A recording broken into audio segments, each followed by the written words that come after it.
Okay, we're gonna start shortly.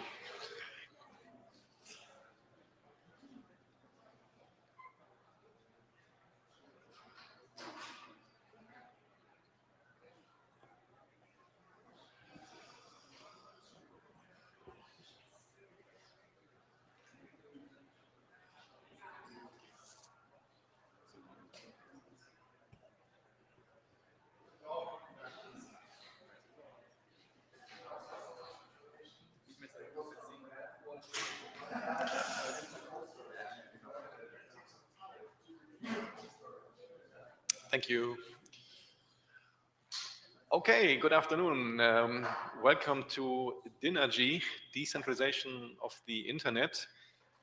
My co-chair is Lisha Zhang, and my name is Dirk Kutscher. And really pleased to see you all again, or see so many of you.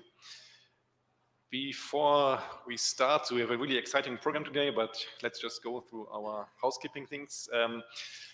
We have to tell you about the intellectual property policy that also applies to the IETF. So in short, if you contribute something or you're aware of anything IPR related, you are expected to inform us in a short time frame. There's also, there are some rules about privacy and code of conduct that are important to observe. So we have a privacy policy at the IETF. And so in general, so we want to work with each other respectfully. And so if you experience any problems, there's an ombuds team you can talk to. And then finally, there are RCs 7154, that's the code of conduct for the IETF, and RFC 7776, that's the anti-harassment procedures, and they also apply to the IETF. And lastly, the IETF has its own code of conduct that talks about a few things that are relevant for research, so that's RFC 9775. So if that's new to you, please consult these resources.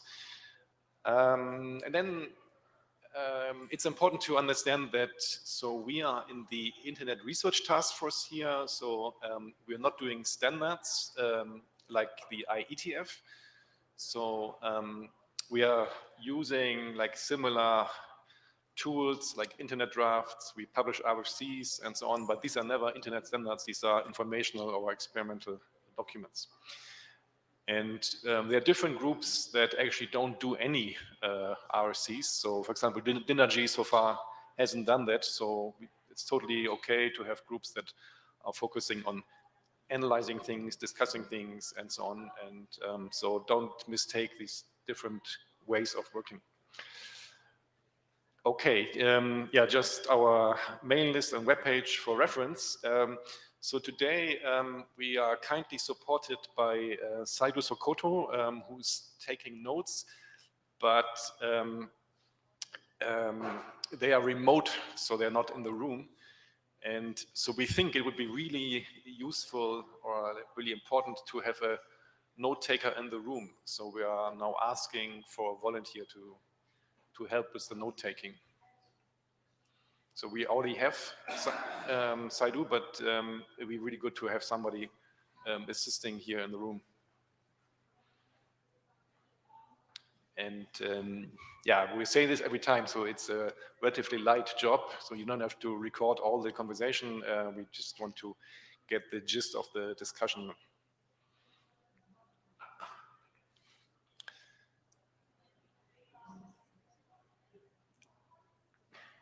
Yeah, you don't have to play all at once, so it's okay to get one volunteer.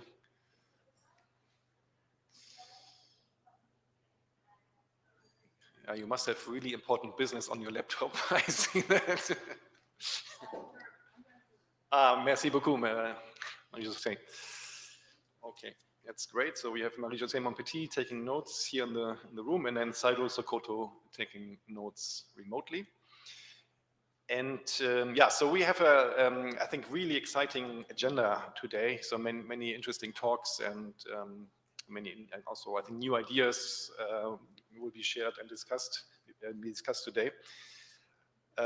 So unless there's anything else, is there any need to bash the agenda?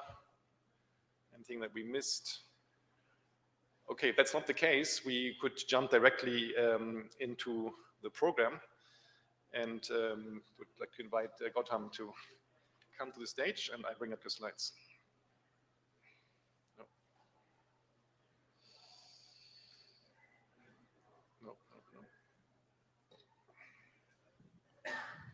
Just a moment.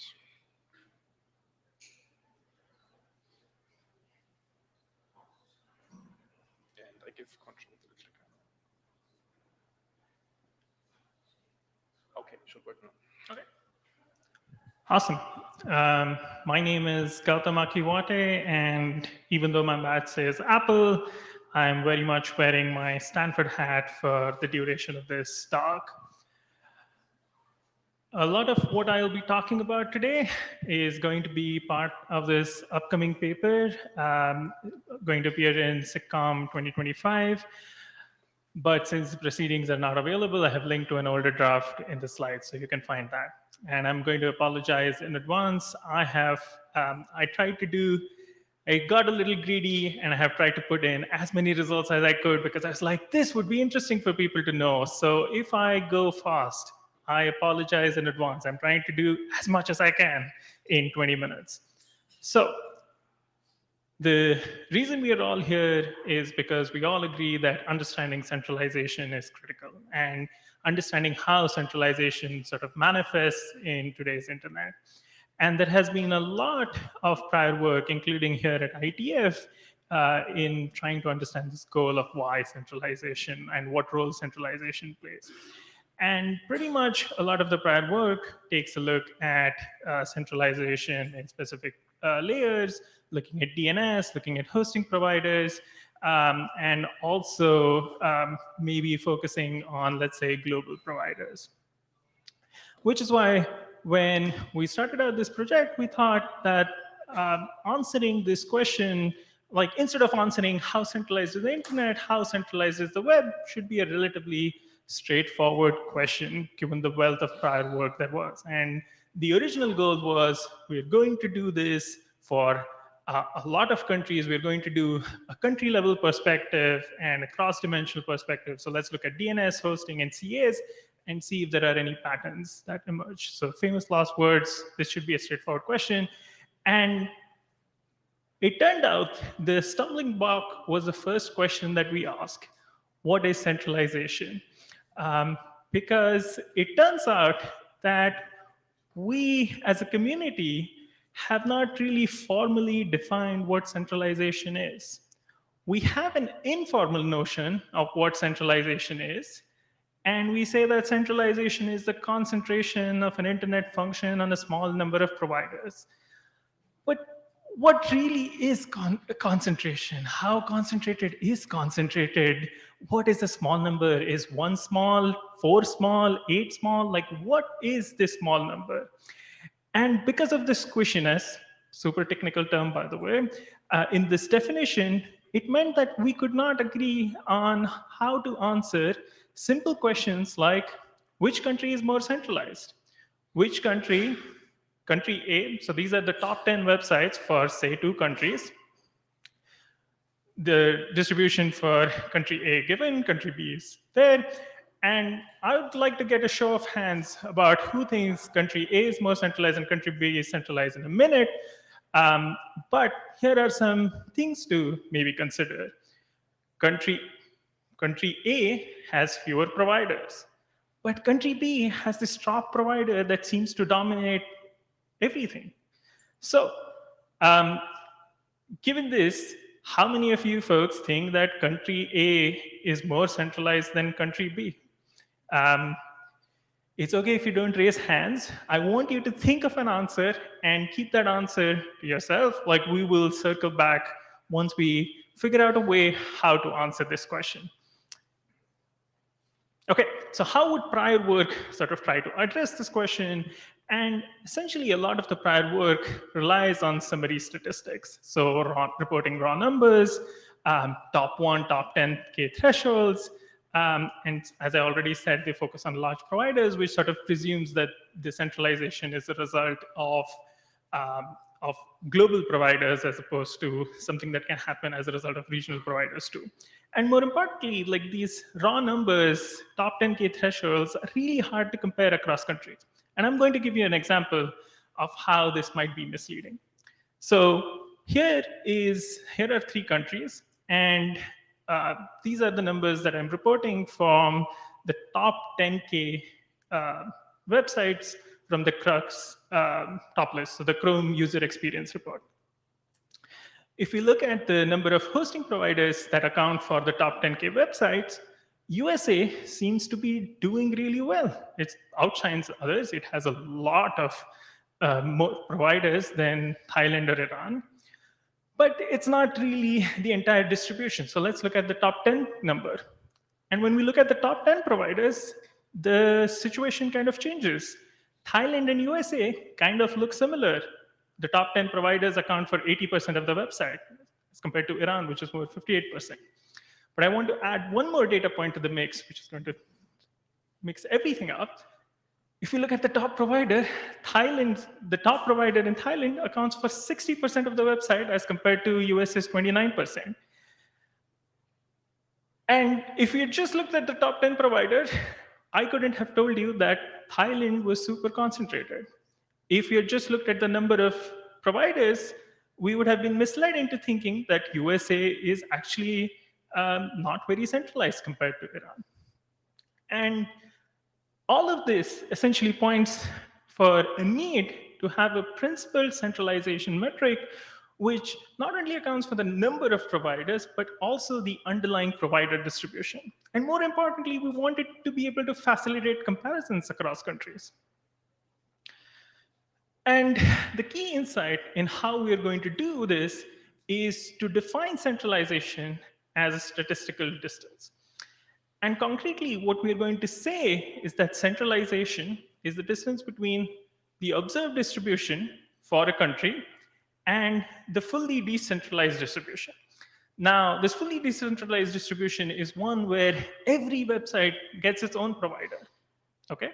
Now, we're not saying that this is an ideal distribution or even one that is achievable. We're saying that this fully decentralized distribution is a good reference which we can benchmark all other distributions against and get a sense of how centralized a particular distribution is. So if we were to redefine centralization as the statistical distance between the observed distribution of dependencies from a fully decentralized reference distribution, we can now boil the problem down to finding the right statistical distance. And if you're interested in the paper, we go through a bunch of statistical measures as to why the one we chose is the right one, but we land on using the Earth movers distance, also called the Wasserstein distance. Doing a time check. And the key thing about Earth movers distance is that it considers the two distributions as a mass of Earth spread out in space. And essentially, it's like a minimization problem which tries to find the minimum amount of work that is needed to transform the first distribution into the second. And so essentially, the distance, which is the amount of work, is our centralization score. And the intuition here is that the more centralized the distribution, the more work we would need to do to coerce our distribution, our observed distribution, into this fully decentralized distribution. Okay, so how would we formalize this? We have an observed distribution of providers A, fully decentralized distribution R, And I'm sorry, I'm not going to go into super details about how exactly we get this derivation. Again, like the paper has the entire derivation. But the key thing I want to point out here is that the ground distance is customizable. The ground distance is what makes the Earth-Moore distance work. Is like basically the unit distance. And in this case, the distance that we say the mass of Earth needs to cover is the height difference between the provider in the observed distribution and the reference distribution, which is always 1. And if we sort of plug in these numbers, but I think, the point that I wanted to make was the ground distance is customizable. So in this case, we consider all the 10K websites to be similar, but you can weight it. You can say some providers are more special than others. You can weight it by traffic, and like you can do whatever you want with this ground distance metric, which is what makes the centralization score kind of nice. And if you plug everything in, you get this centralization score, which looks something like this. There are 2 things that I want to point out about the centralization score. First is that it's a function of the fraction of websites that a provider hosts, which kind of makes some intuitive sense that this would be a function of like the fraction that a provider hosts. But for folks who have been doing this a little bit, this might seem familiar. This square term is actually similar to the HHI metric that gets used in economics. Like actually the US Department of Justice uses it to do antitrust investigations. So the HHI metric gets used. And so the centralization score for a specific, the HHI can be thought of as a specific instantiation of the centralization score for a given specific ground distance that we have defined. So point being, centralization score is customizable, and for our definition of ground distance, it comes out to be nearly identical to HHI. But we can do a lot more with centralization score. Okay, applying our centralization score to this country A, we get a score of 0.28. Now, I hope you remember what you thought your answer was, which country is more centralized. The country B centralization is 0.32. And as we said, the higher the centralization score, the more centralized you are, which is why country B is more centralized than country A. And now we can start doing this on a more organized basis. We can take this armed with this metric, we can now go big. We can take the top 10K websites from the Crux top lists and collect data for 150 countries. And what this collection of data looks like is essentially running ZDNS and zgraph to collect data. We get the IP addresses. From IP addresses, we get the AS. From the AS, we get the ASRgs. And the ASRgs are what we use as providers. In the case of TLS, we extract the certificate authority to do some certificate matching and then figure out what the provider is on that case. So, and then we use this observed distribution as the thing to apply our centralization score on. But before we go ahead, I wanted to quickly circle back on the summary statistics thing that we showed. So how does our centralization score compare to the summary statistics that I showed a little while before? What our summary statistics showed was that this is a complex picture, and our centralization score is in some way able to capture that complexity. Thailand is the most centralized, Iran is the least centralized, and USA is the median. And this order, this sorted order kind of makes sense. If we look at the bigger level picture, there is a lot going on here, but I was going to say I'm going to point out 3 things, but since we are running out of time, I'm going to say I'm pointing out 2 things.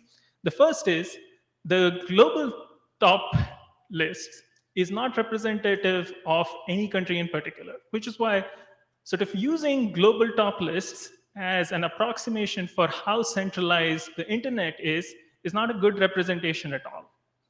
The second thing I wanted to point out is this web PKI ecosystem, certificate authorities, is super, super centralized, given the small number of providers.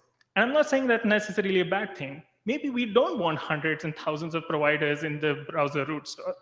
Maybe we do want it to be a small number. But what that also means in practical terms is that we see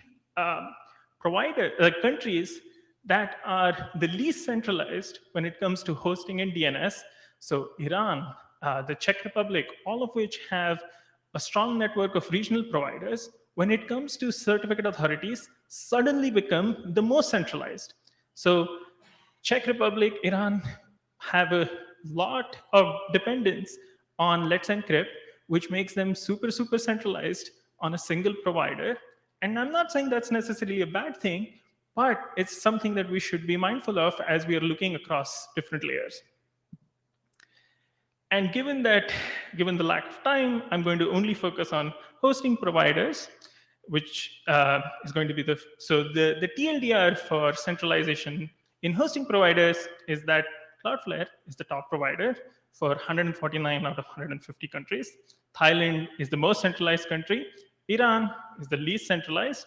And there is a lot of interesting dynamics going on at the region level. Southeast Asia, most centralized. Central Asia is the least centralized. And I'll go into some of these regional dynamics in a bit. So we break down the centralization. We do a box plot of the various regions, and these are the UN regions, and sort of the country classification based on those UN regions.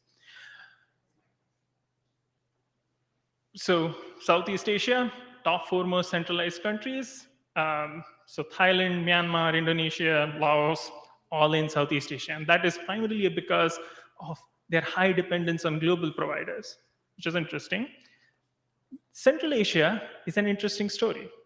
The low centralization scores are from countries that are that were part of the erstwhile USSR. And they are dependent on a large number of regional providers, but all of them Russian providers, which sort of brings up an interesting question about centralization. Just because you're dependent on a large number of providers, if they're all geographically co-located, what does it mean for centralization? And something that we need to sort of think about as we think about future work. Eastern Europe is an interesting picture again. They are also consistently less centralized, but that's primarily because of 2 very different reasons. The first is because of a strong network of regional providers, like in Czech Republic and Bulgaria, but also because the same USSR story plays out here. Belarus and Moldova are highly dependent on Russian providers. As I had pointed out before, Iran is served by hyperlocal regional providers, and Japan and Korea, again, have many regional providers. So it seems like the trend that we're seeing is that less regionalization seems to be correlated with like regional providers. And I think this might be a good time to point out that I have been kind of hand-waving a little bit about regional providers and global providers. And when I say global providers and regional providers, I'm sure you must be thinking of names that you think are global providers. But again, like we don't have a good definition for what counts as a global provider. There are some names that are absolutely global, but then there is this squishy middle. And like, as I've said, we don't really like squishiness. Again, super technical term in this talk. So we're going to try and define what it means to be a global provider versus a regional provider. And the reason we want to do this is we want to try and understand what kind of providers contribute to a centralization in a country, and can we understand that in a more structured basis. So how do we do that? We plot for every provider what we call as a usage curve, and essentially we're flipping the script. We're essentially saying for every provider, let's figure out what its usage in every country is, and we're going to define 3 terms based on this usage curve. The first is usage, which is the area under the curve. This essentially tells you how popular the provider is. The second is endemicity. This is something that we borrowed from prior work, which sort of which tries to capture the deviation from global consistency of usage. So essentially, the difference, the ratio of like endemicity and usage tells you how regional or global something is. So to give you an example, here is a global provider usage curve versus a regional provider usage curve. You can see that the regional provider is used in a few countries a lot, but then not at all in a bunch of different countries. And so if you were to take the endemicity ratio for a regional provider, it would be much higher than you would if you took it for a global provider. If you plot the usage and endemicity ratio, you can now sort of cluster these and get a sense of global and regional providers. And I'm skipping a lot of details, but I would highly encourage you to sort of check out the paper as to how exactly we do this. But to get a sense of what's going on in the picture, on the x-axis, the more right you go, the more popular your provider is. So Amazon and Cloudflare, by far the most popular providers. And the more up you go on the x-axis, the more regional the provider is. So GitHub, for instance, is not super popular because there are only a handful of websites that they host, but they are used everywhere by the looks of it. Alibaba, on the other hand, is a very popular provider, but is endemic to certain regions. So it's super popular in some regions, but also used, but not used globally. That's the best way to put it.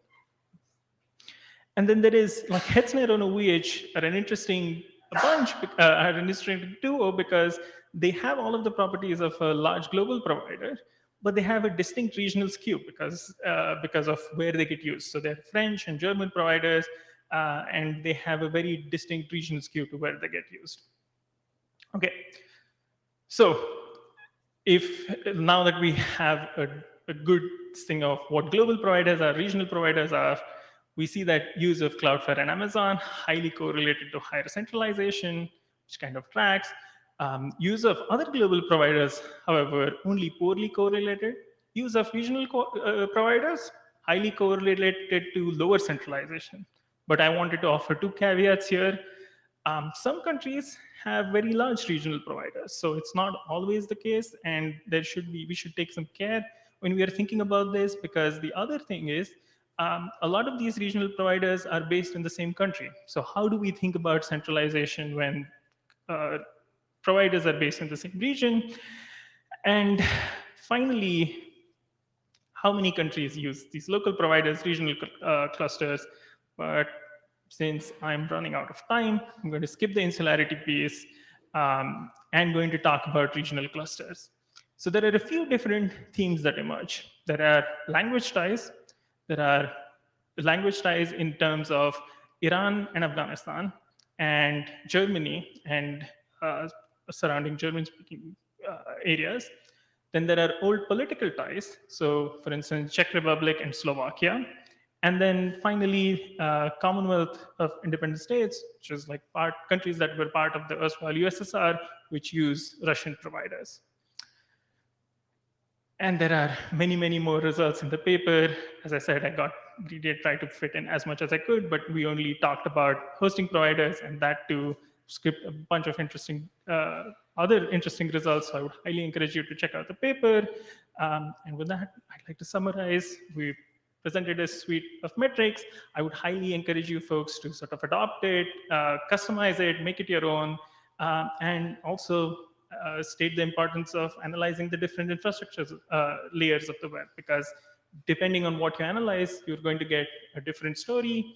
And let's not forget to consider regional providers in the mix when we're thinking about centralization. This focus on global providers is okay, but we're missing half of the picture when we don't consider regional providers, and country level perspective is important. And with that, questions. Thank you, Gautam. Yeah, let's discuss this a little bit. Please use the queue system. I'm kind of confused. On the CA issue, we had a campaign by the EFF against the number of CAs. And when there were, while there were only really 100 CAs at the time, a guy imagined 1,000 of them because it suited his political agenda. Basically, we told him that these are sub-CAs, they're under control of the... but we had an actual campaign against decentralization there. So I think that needs to be taken into account. On the wider thing, I'm having difficulty connecting your metric with anything I care about. As a user of the internet, what I care about is my ability to express myself and find a provider for services that will allow me to express my point of view, both as an internet-y person who would go to a web hosting provider, and as a casual user who uses social media. And it seems to me that your metrics really aren't capturing things like Facebook sucking in 90% of the blogosphere into its maw, and that network effect. I don't think that, being in the US, I don't think that there's a lack of places where I can go to get a web hosted. So, okay. So expressing opinions being the only thing you care about seems like a very IETF thing and not something that generally, so I think what we're trying to measure here, so I think you're right in that there aren't a lot of places where we can go to a bunch of different places to express our opinions. I think what we're trying to capture here is where do casual users end up going to? What is their lived experience on the web when they're using the internet? And you're right in that for instance, like another way to do this analysis would have been to focus on how much the traffic, like the top websites account for majority of the traffic. So for instance, the top 5 websites account for 95% of the traffic. Like I think there is a paper which says, like, honestly, the top 10 websites are the only thing you should care about, and the rest is. So the centralization score, you can weight by that. And we chose not to do that because, again, we were introducing a bunch of metrics. We didn't want to complicate things, but that is something totally like you can do. As to your point about like Facebook sucking up like the blogosphere and like sort of doing that, I feel like the metric is not trying to capture everything. Like you can use this score for that ecosystem. So I don't think we are saying that this analysis is capturing everything for all ecosystems. This analysis would need to be run for the blogosphere, for instance. Like, let's try and figure out how concentrated that is in the, like, I get that this is something that we don't talk about here, but I feel like there are so many different things that we can do this. So one thing would be, we don't talk about email providers. And I think that would also be a separate analysis. And I hope I sort of answered your question. Like, I think the centralization metric is a tool, and I think we can apply it in a bunch of different places.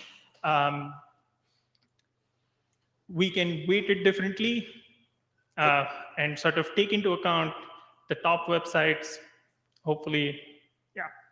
Okay, let's take the next question. We have to be a bit cautious of our time. Hi, Vittorio Bertola, Open Exchange.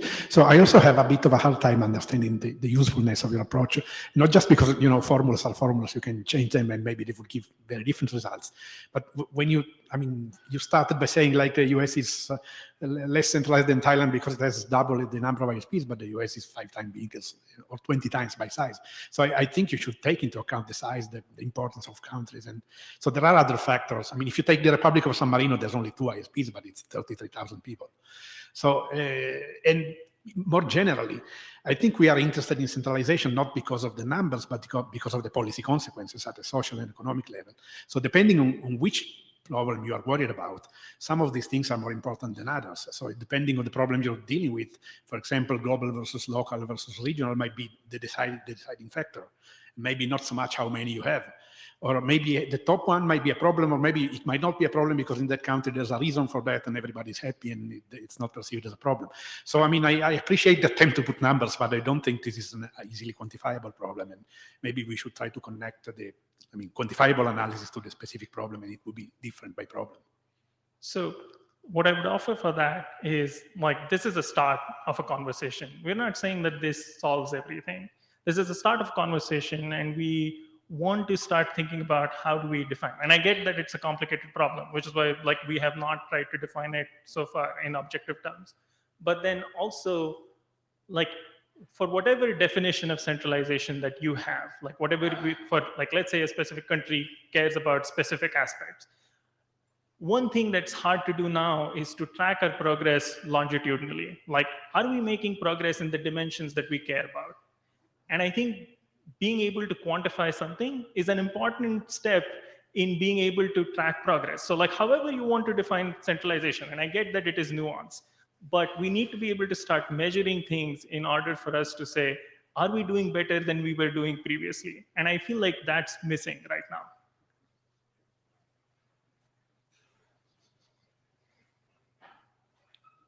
Marwan. No, sorry. So we have Marwan next in the queue. Okay. Yeah. Sorry. Okay. Go ahead. Sorry. Thank you for the presentation. I missed the very beginning, but anyway, I'm very interested on the map. I'm coming from Ivory Coast, Côte d'Ivoire, which is a French-speaking country. So I'm very interested in this French-speaking cluster you have. Yeah. But I was wondering why we don't have in this cluster Togo or Benin, which have also the orange networks from what I have just checked. And they are from the same economical area. They all are UEMOA. So I just wanted to have. So I think Benin is painted in, but I think it might be like. But I think this analysis was looking at things manually, and I think we looked for a specific threshold before we started calling clusters. And I think there are a bunch of regions in Africa that sort of bubble up to the top, and like the countries that you mentioned are definitely in that list. And like we'll do a better job like highlighting everything. So best to you. Thank you. Yeah. Okay. Thanks, Gautam. So there's a fair amount of questions and comments in the chat. Maybe you want to check that out. Yeah. Okay. Thank you so much.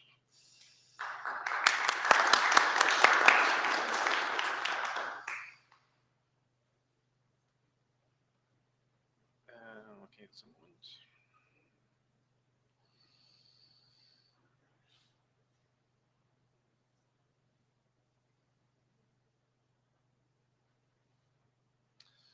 So the next presenter is Fabian Bustamante, and he's remote. Let me give you control, Fabian.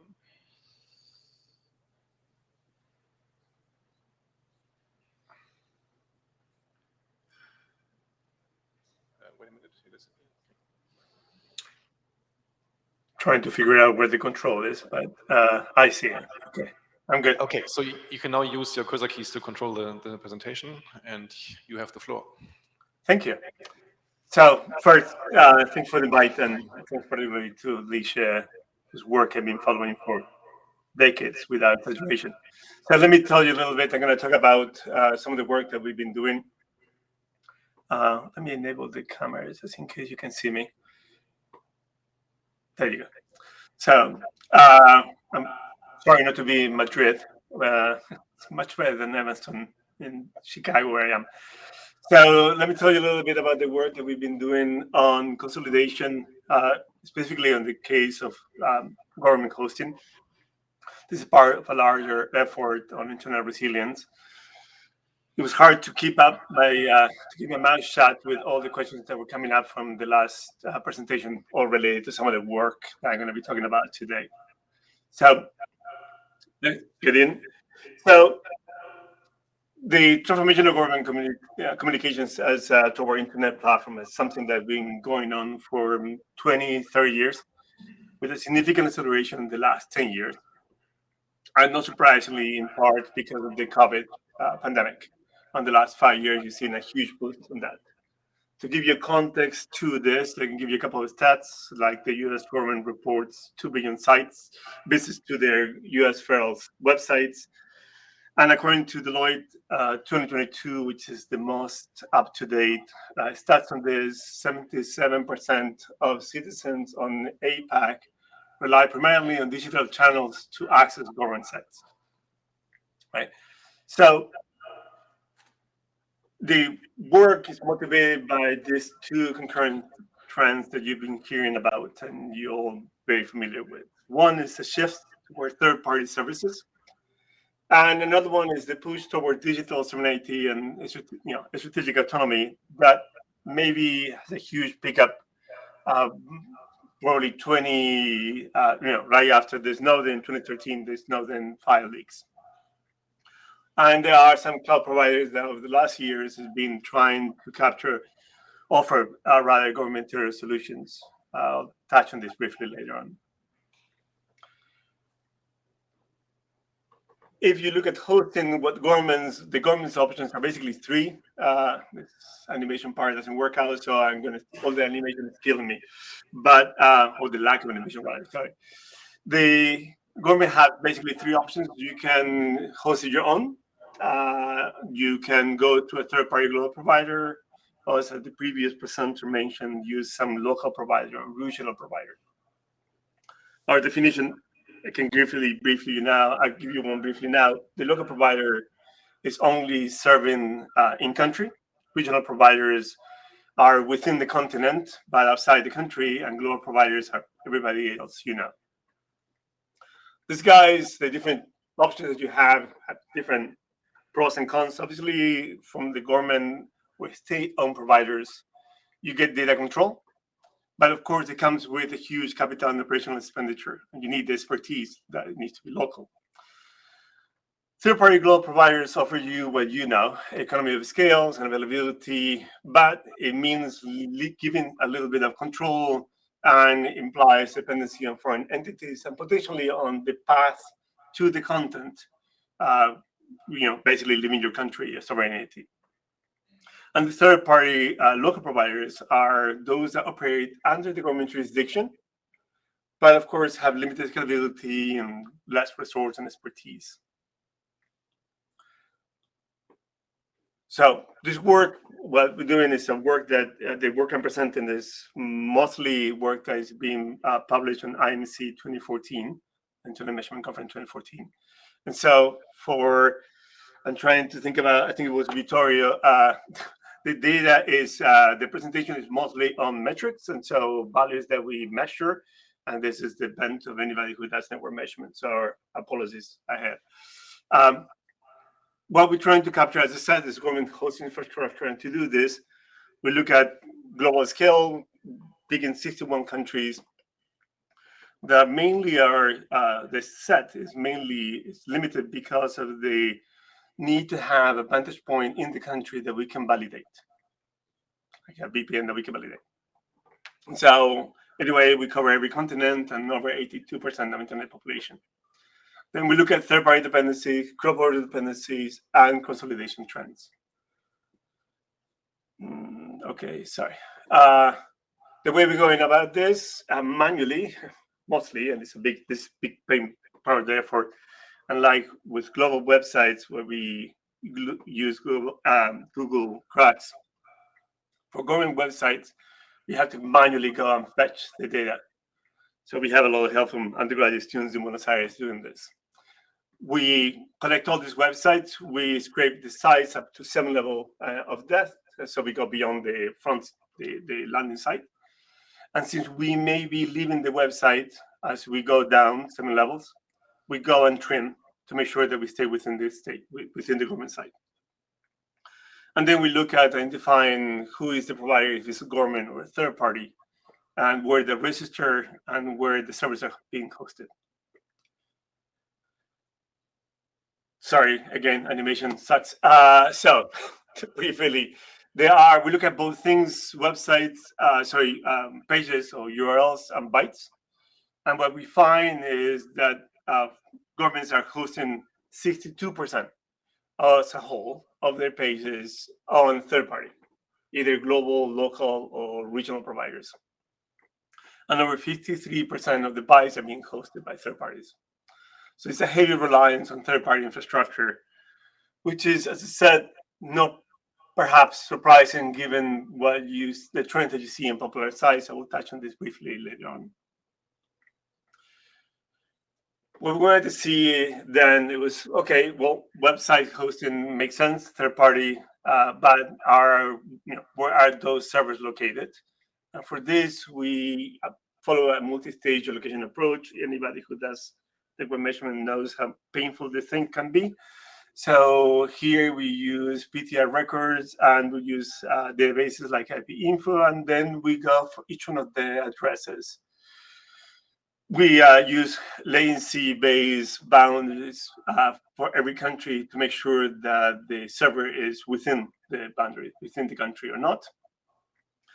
We keep, after the analysis, about 83% of all the unicast servers and 98% of all the unicast ones. So taking a very conservative approach, we get rid of everything else. What we find is that despite the third-party reliance, most of the content is being hosted domestically. So 87%, everything hosted by servers that are within the country.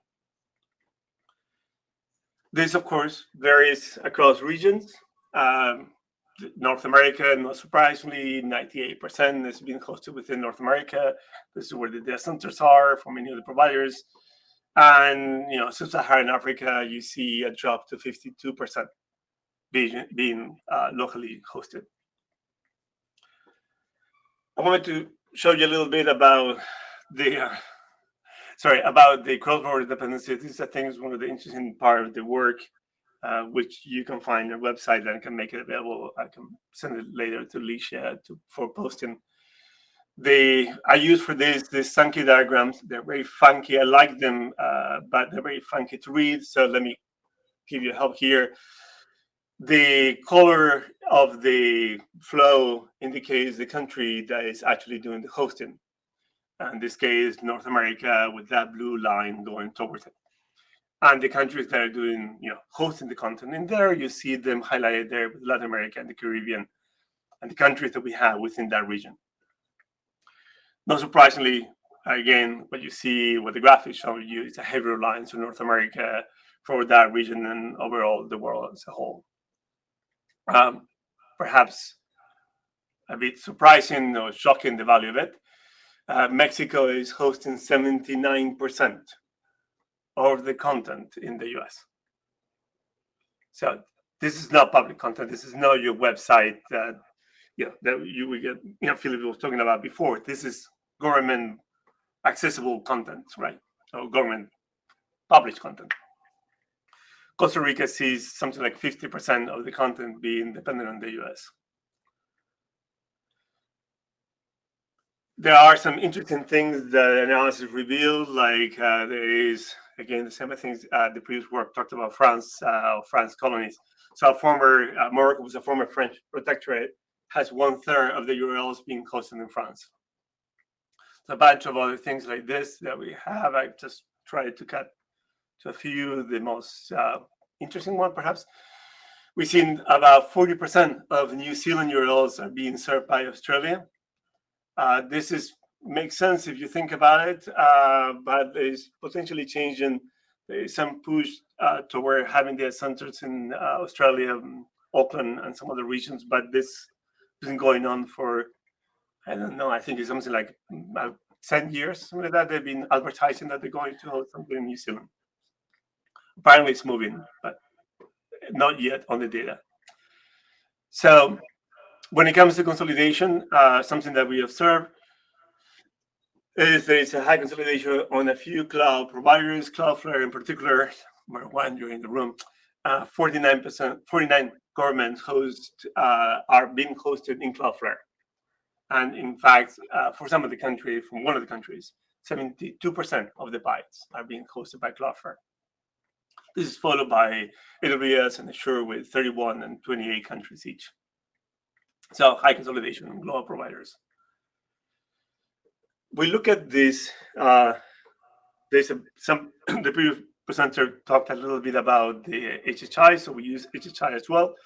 HHI is used typically by the Department of Justice for all the issues about consolidation in the market. Here we apply it in this context, and we see that. And just so you know how to read the graph, any value over 0.1 suggests that the market is moderately concentrated, and over 0.18 is highly concentrated. And what you can see is high concentration of third-party global, with 32% of the countries relying on third-party global providers hosting over 50% of the content on a single network.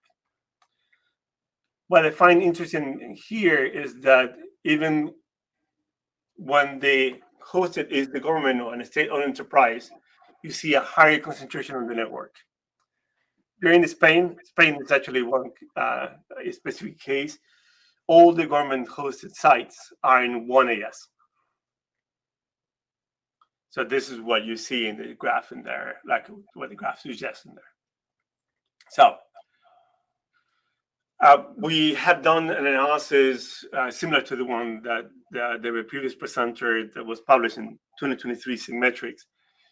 We look at, in that case, at popular sites. So we wanted to see, well, is the government trends that we observed similar to those of public sites, so top sites? And there are some similarities that we see compared with. In popular sites, about 78% of the top sites are on third-party providers, compared with the 52% I mentioned before. And when it comes to where are those servers hosted, 51% of the top sites are being served from international servers, so not domestic, compared to 11% for the government. So in sum, and I did the best to try to cut down the number of pages, this is the first large-scale study of government hosting approaches around the world, with the key findings that I mentioned before, suggesting a significant threat to resilience and sovereignty. But don't kill me yet. I had some minor results on ongoing work that looks at not just where the government is hosting the servers, but the path that traffic takes to get to those sites. Whether you care performance degradation, reduce resilience, and exposure to third-party surveillance. This is the Snowden effect that you want. We're trying to understand that, how you actually reach the government sites. The fact that it's domestically hosted doesn't mean that you will not leave your country. Right? So for that, we use over 500,000 trace routes from RIPE Atlas to 58 countries. The number is less than the previous one because we need to have multiple probes in the country. Every AS will route differently, so we want to be sure of that. And then we reconstruct the path. Some of the paths are incomplete. The graph is showing there the degree of completion of the trace routes. Basically, the trace route does not reach the destination, with big offenders like India, South Korea, where most of the path is not reaching the destination. We had to complete it. We used for that path stitching, following some very old work from the iPlane guys at the University of Washington.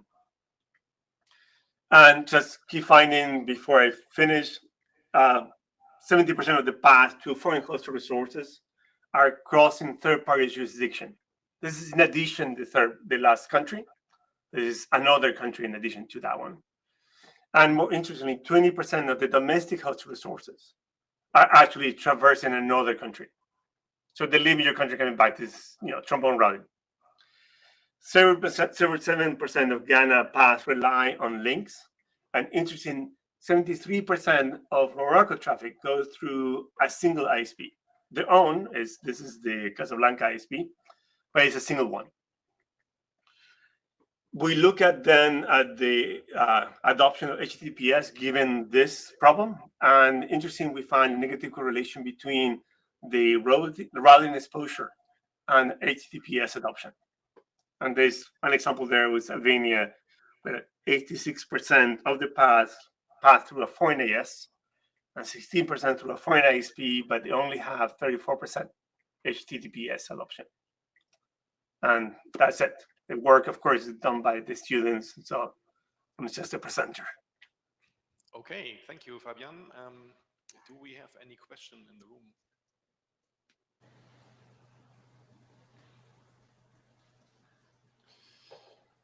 Okay, Rüdiger. Rüdiger Volk.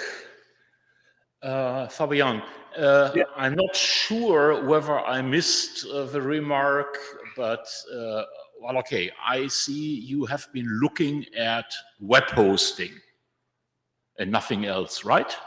That's correct. Of course, government hosting has quite a lot of other areas that in some cases are actually even more important, but not easily visible on the public network.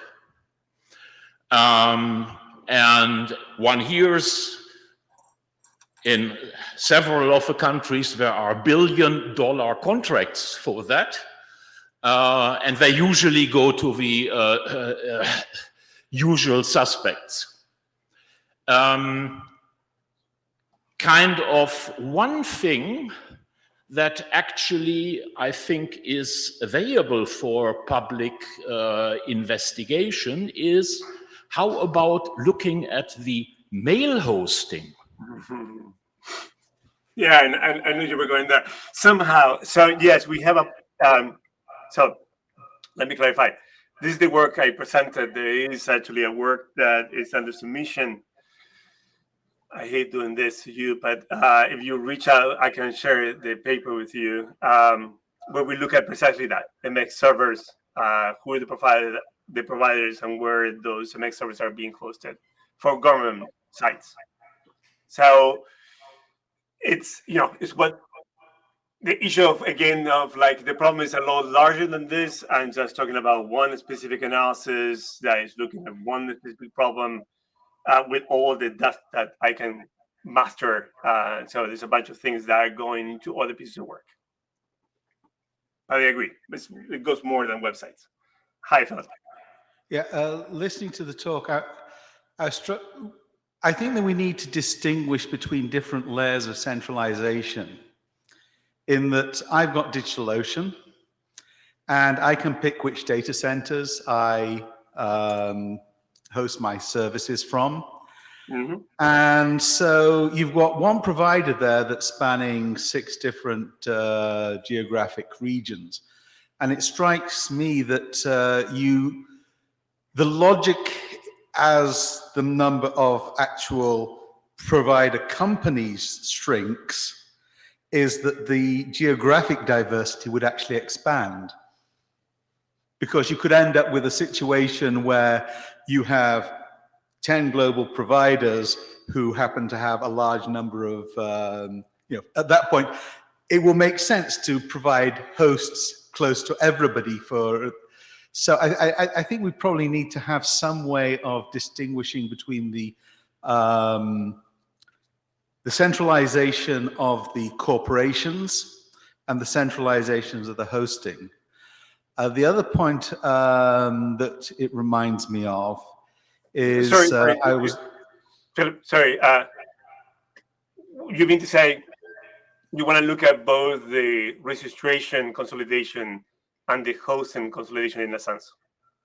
Like it could be Cloudflare, as long as, and it's okay because you can look at this Cloudflare as where the company is incorporated, and then Cloudflare of where they are serving the content from. Yeah, I mean, and it might be that getting good, we may end up measuring what we can measure rather than measuring what we care about. Yes, it's very easy to measure IP address related things, very hard to measure who actually owns. So I'm sorry, I know I cut you before your second question, but let me address this one. So you're absolutely right. So we look at the jurisdiction itself, where the country is registered, where the company is registered, sorry. And then we look at the server, where the server is located. And for that one, we actually go and do geolocation of that. So, with 100 million ways of checking where the actual server is being located. So when I tell you that it's outside the country's jurisdiction, it is physically outside the country's jurisdiction. At least the best I can do with every metric I can come out with. That I would trust is as much as it can go with. It is outside the country border. I don't know what else I can do about it. I mean, what else? I mean, what additional analysis I can go about this? Yeah. I think we have to move on. I'm sorry. Okay. Thanks very much, Fabian, for your interesting presentation. My pleasure. Thank you.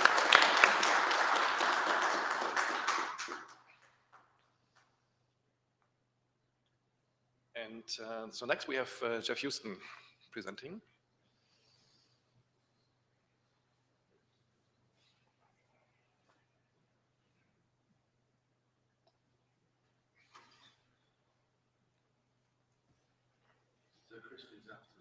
Sure, the ordering. Yeah. Whatever. Show ourselves. Hi, good afternoon, everyone. There's been a number of changes, I think, in the architecture of what we used to call the network that has, I think, had a fundamental change on outcomes around things like centrality. And to some extent, my view is that most of these outcomes have a momentum of their own. They're natural outcomes. It would be unnatural to actually have any other outcome. The first thing is the way the internet is built. The original work in the 1970s and 80s around wide area computer communications networks was fundamentally modeled on telephony. It was all about taking two endpoints and creating a join between them. The microphone of a handset on one side to the speaker on the handset on the other, and so on. So the network was a fabric of connecting endpoints. And that was all it was. There was nothing in the network. You couldn't ring the telephone network. It had no substance. It had no handsets. It just connected handsets at the edge. And when we put computers on that, and the first sets were actually mainframe computers, and some of you might remember them, but the issue was they were both servers and clients. They were used for everything. There was no such thing as a mobile phone that's just a client, It was simply the equivalent of people who can both talk and listen. And so when we started to construct those services, you hosted the service in a computer at the edge, a client moved across the network to access that service, and when the transaction was over, that was it. And you can see that as a delivery mode of just in time. It was just there, and when you wanted to access it, you did the network transaction, hopefully just in time for your purposes. Nobody does that today. Nobody. Most of the world's content, the economic volume of our activity, is now done through cloud-based services where the content, the service, is replicated like crazy because we have massive abundance. The silicon industry has been prodigious in over-provisioning to our world. The cost of processing per unit has plummeted. The cost of storage has plummeted. The cost of moving packets around the world has not plummeted as much. And the time and delay to move a packet around the world hasn't changed at all.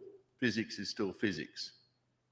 And so what we did with that abundance, because networking in abundance is not the same as networking in scarcity. Previously, networks were all about resource arbitrators, trying to take a scarce capacity of distance communication and seeing how it could be exploited to the greatest value to the network operator. When a good is abundant, it doesn't work anymore. It just doesn't. It's not a valuable resource under competition because it's abundant. So what happens is we now provision the network in a just-in-case model. So a huge amount of stuff in Netflix caches is because someone might want to see it in that local area. Netflix doesn't know, it's likely, but it's there anyway because the cost of provisioning is so low and the benefits of doing that edge-based provisioning are so high, it makes a huge amount of sense. So there's no reliance on a network to span distance for most of the world's content. And without distance, everything is cheaper. Because cost in networking is probably distance squared. Distance is a massive killer. So if all you're looking at is delivery over local edges, then that's where you put the money in terms of investing in capacity. That's where the fiber rollouts happen in residential broadband. That's where the 5G and, if some mobile operators have their fantasies fulfilled, 6G, 7G, 8G, we're doing enormous amounts of capacity at the edge. That makes richer delivery models economically viable. Roll the clock back 20 years and talk about replacing television broadcast services, both terrestrial and satellite, with delivery through computer networks, and nobody would think that you were a sane person. It was just insane to think that we could deliver the terabytes of data cheaper than simply broadcasting one copy to everyone. But streaming content has filled up that gap, if you will, that opportunity in high capacity edge networks. That then fuels even more capacity in the edge, which generates economies of scale, which further reduces the unit cost of moving this stuff around the edge networks. Bigger networks are faster when distance is compressed, and faster is cheaper, phenomenally cheaper. So now you're seeing, as long as you're delivering from cloud to edge, just across last mile access networks, this stuff is now affordable for everybody at volumes which were undreamable 20 years ago. So how did it happen? I would argue it wasn't deliberate. I would argue nothing in the internet has been deliberate. Nobody's in control. Nobody runs this stuff. You look at the IETF and go, yes, we're in control. Bullshit. It's really the vagaries of technological innovation as they intersect with market forces. Now, inside that, the absence of distinct controlling processes, be it regulatory or other forms of oversight and command and control markets, disappeared. They disappeared, oddly enough, as a result of the massive abuse by telco monopolists in the 1970s, and that both users and governments got pissed off with how badly they were behaving and how much they were screwing everyone for money that they were just pissing up against the wall. So when they pressed for deregulation, when users and politicians joined the cry and said enough is enough, they thought they were creating a rigor of competitive pressures in telephony. The outcome was entirely unanticipated. One, it wasn't telephony versus telephony. It was analog circuit switched models against computer mediated packet switching. It wasn't a competition, it was a foregone conclusion as soon as you went there. It wasn't highly competitive. And that's something I think I'd like to look at a little bit further. So if it's not competitive, what's driving this? I would actually argue that the main driver since 1957 has been the integrated circuit and Moore's law. Fundamentally, it's still the same thing as that original artifact of an integrated circuit, basically putting a number of gates on a single silicon substrate that happened in 1957 in a planar technology. All we did is put more of them on it and get them to operate at less power, so they did less heat, and do a manufacturing process that, as we miniaturized everything, the unit cost of the gate plummeted. Just totally plummeted into mere almost atomic fractions of a cent per gate. The Apple M3 chip has 1 trillion gates. How much per gate? Even if the chip costs $1,000, you know, do the division. Computing is just a phenomenally abundant material now, and the costs have actually just plummeted. The other one, silicon chip transistor counts. This is that path from the original work in 1957. We've got two, to Apple's work on the M3, which in production I think is one of the biggest, which is now nudging into 1 trillion. Doesn't seem to be stopping. We've got to the point where at feature size of 1 nanometer, you kind of wonder, oh my God, atoms do have a size, can you get smaller? And the good folk at AMSL over in Amsterdam are going, no, no, no, you're not thinking in 3 dimensions, are you? Well, I'm not. We are. We'll start layering up further and further and putting feature on feature on feature. You know, are you doing that already? Yes. Does anyone know FinFETs or GAS? Which is actually trying to get over the fact that the tracks are so thin that a planar integrated circuit doesn't work. To increase the contact area, you start building bigger layers of conductors vertically so that you increase the contact, but from above, the feature size is much the same. We don't know where this is going to end. We really don't. The physics involved is stunning, but the outcomes are equally stunning. No particular technology has survived for more than 5 years. Sure, your iPhone might be older than that, but nobody wants it when you're finished with it. I can buy bigger, shinier, better for half the price. And that's true across this entire industry. And oddly enough, it's led to things like AI, which at the moment are only accessible to the very rich. Only. But the expectation when you're the venture capitalist behind it is that Moore's law will create a commodity out of that investment. That what is too slow, too expensive, or just too infeasible today, 5 years' time is commonplace. I worked in the telephone industry when the first mobile handsets made by Apple were coming out, and they're going, color? Bullshit. Voice? You know, video? No, no, no, no. You're going to need batteries the size of a car battery to make all that work. It's really hard to actually imagine exponential change in any industry, and most industries have failed to do so, but the technology folk keep on delivering. No business plan is more than 5 years old. Just isn't.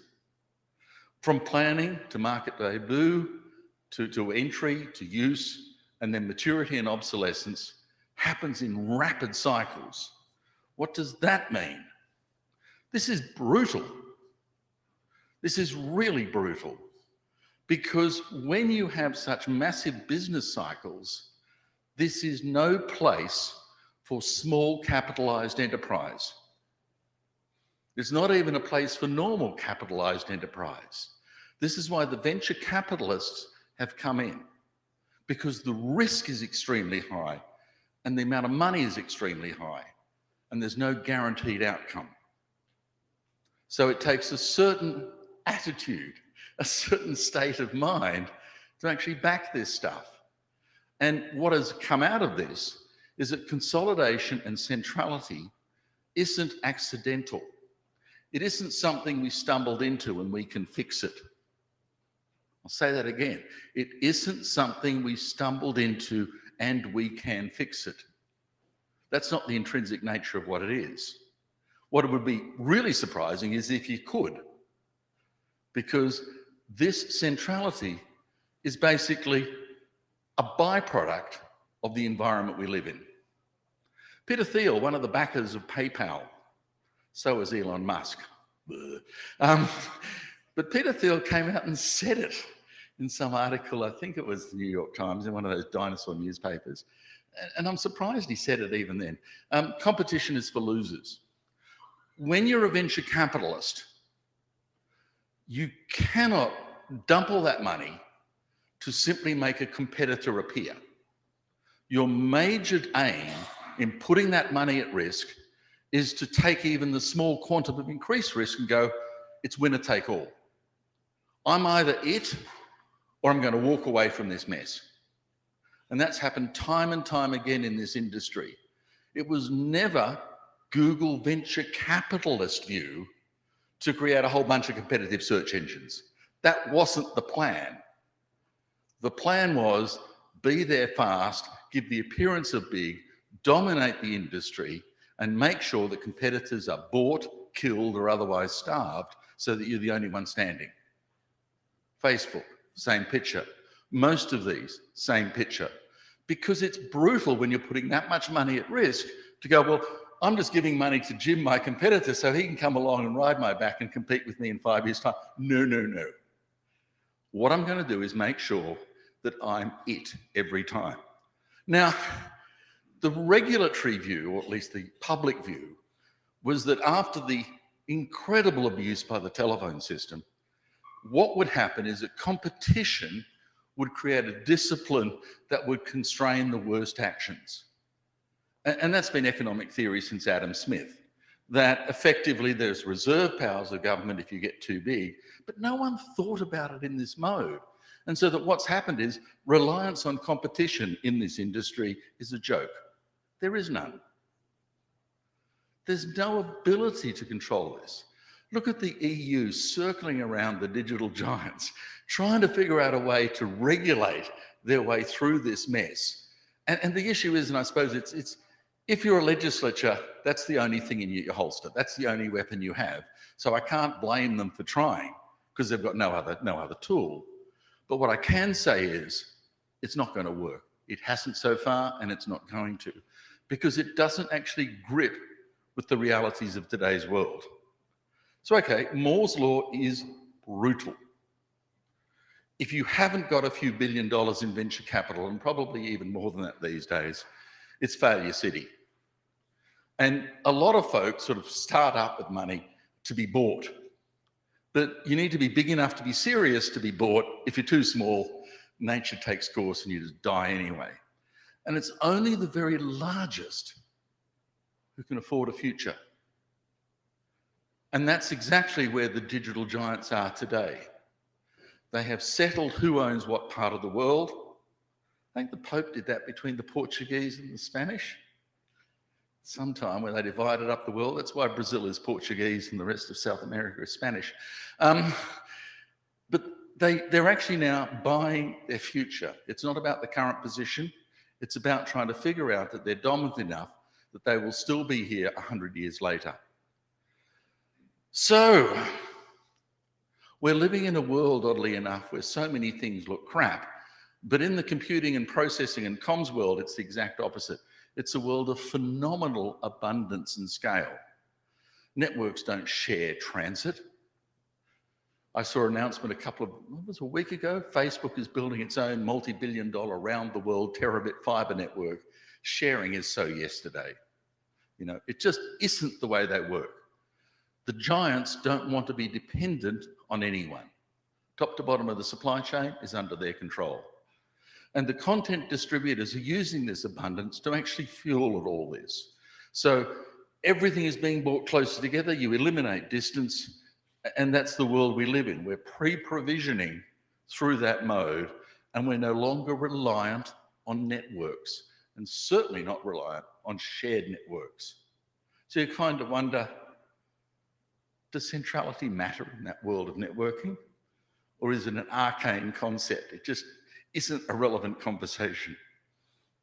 So even in the wonderful world of V4 and V6, you kind of wonder if these folk are arguing about a 1980s set of architectures.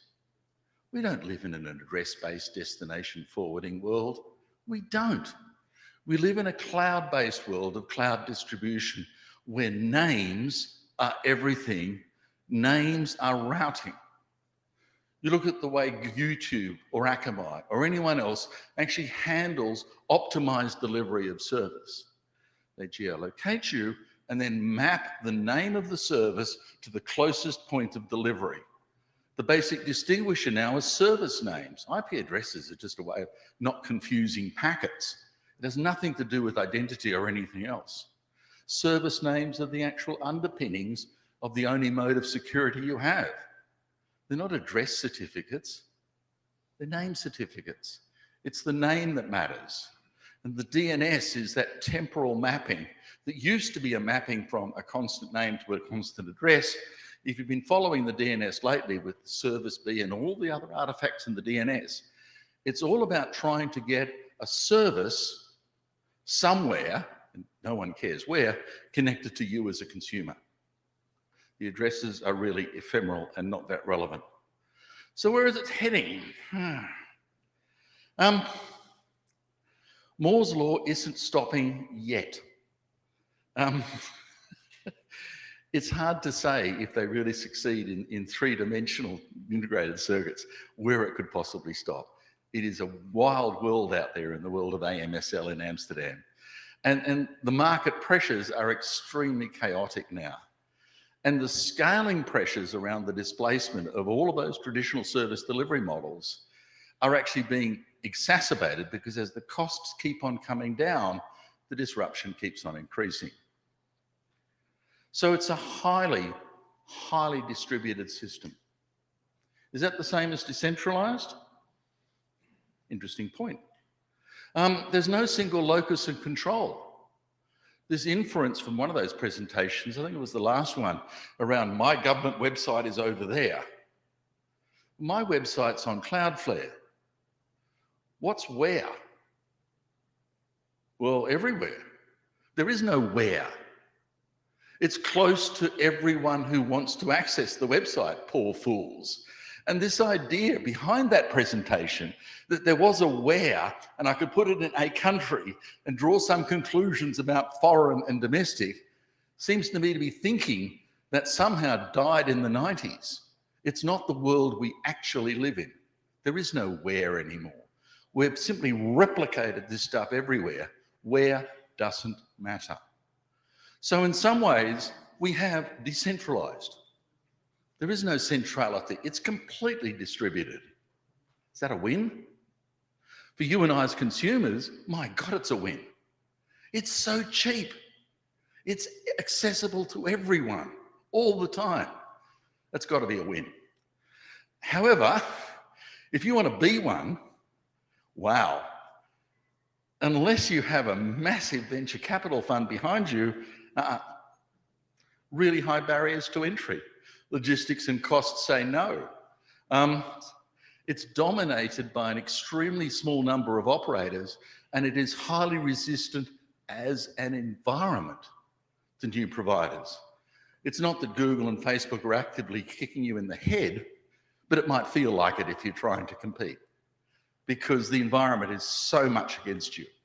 And that concentration is, I suppose, what most of us refer to as the opposite of decentralized. It is heavily centralized with a small number of players. So is where we are as good as it gets in terms of decentralization? Interesting question. If it gets cheaper and faster, God knows how, but that's their aim. If you look at the annual reports from AMSL, cheaper and faster. Apple is not going to stop at an M3. I'm sure there's an M4 and an M5 and an M20. You know, does that create higher barriers or induce more competition? Does more abundance change anything? Or does this further cement the massive barrier between scale and producers and the rest of us as consumers? And you kind of wonder inside all of that, this huge investment in AI, which is a play about the future. At the moment, anyone who runs a massive AI data center is hemorrhaging venture capitalist money. They don't care, it's not their money. but it is hemorrhaging it. The expectation is that they will be there first, and they will then resist all further competition and comers. Everyone happy now? Good, because I am. Thank you. Thanks a lot, Jeff. I could imagine there might be some questions. Nah. Well, there isn't, you know, no one's jumping up. So I was paying attention. I'm not going to go after your comments about my work, but that's, I mean, I'm all cool with that. I disagree, but that's a side note. There is caching and there is the hosting, the location of the hosting infrastructure. And while the large providers are large, they're not omnipresent. So when you do an analysis like what we did, it was trying to answer that point. But in any case, the part I really want to get from you is your very negative take on the future of this. And I agree the risks that we're dealing with and the fact that this is, in a sense, inevitable future. I'm trying to figure out, have you thought of a way of addressing this? Like, there is no single government, as you pointed out in some of the writings that you made. So is this something that can be dealt in some like international organization of some form? You know, that's an interesting question.